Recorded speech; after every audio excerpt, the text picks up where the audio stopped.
So mga kalma, daghan na itong pagkaon dire eh. So, nag-use din mig Airbnb mga kalma. Kani, kato akong gipakita nyo ganina. So karon mukaon ta sa may paparts. Nindot kay food rin mga kalma kay oh my goodness.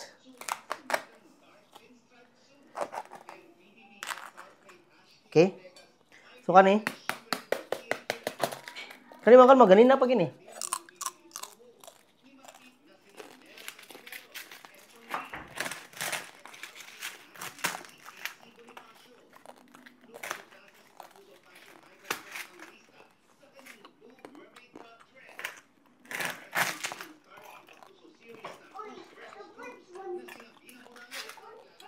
Labi sa bili eh.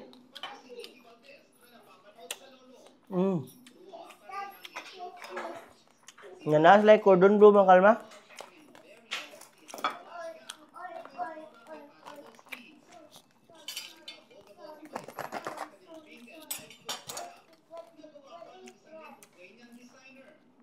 Cordon bleu.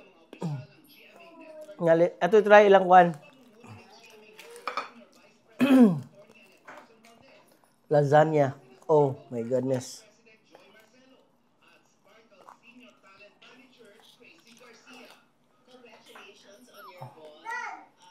Bake Mac din mga kalma, Bake Mac.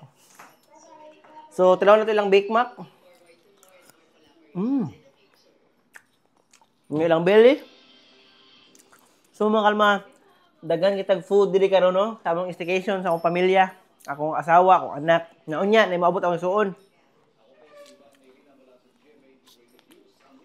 Nakanindutan nilang Airbnb mga kalma, if ganahan mo food, unay ra jud kay sila. So, if ganahan mo sa muyos aning Airbnb mga kalma, makagamit mo sa pool. Right nya. Dili kay stricto si ma'am sa iyang room, pwede ra bisag kinsa. Dili kay stricto si ma'am sa iyang room, pwede ra up to 20 daw yung giingon. If ganahan mo matog, kung masuod mo, pwede. Ang problema lang, ang ilang pool nga amenities magamit, upat ra gyud. So, ang uban, maligo. Ang uban, stay lang dire, chill-chill. If na mo yung okasyon, pwede po kistanan. So, mga kalma.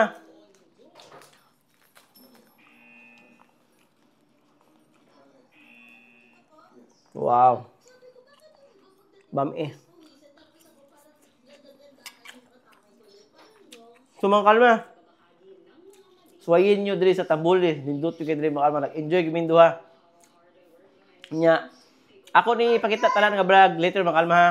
Og mo na to. Salamat sa pagtanaw kay mga unsa ni.